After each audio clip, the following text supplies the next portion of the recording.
अरे अरे लाइले दू चकाया पाची अरे लाइले दू चकाया पाची चक्कर लगाए मैं पूरा हम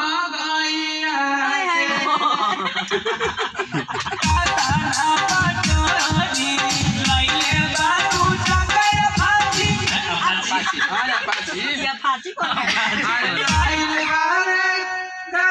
अपाची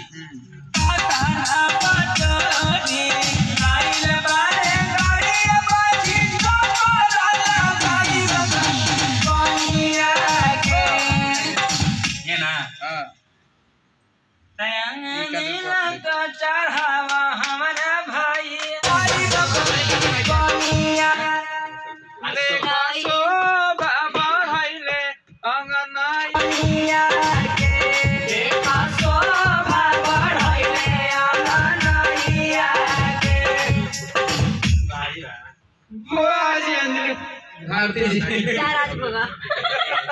चलिए प्रणाम नमस्कार ऐसे देखत रहिए हमनी के तो प्यारा टिंकू खान के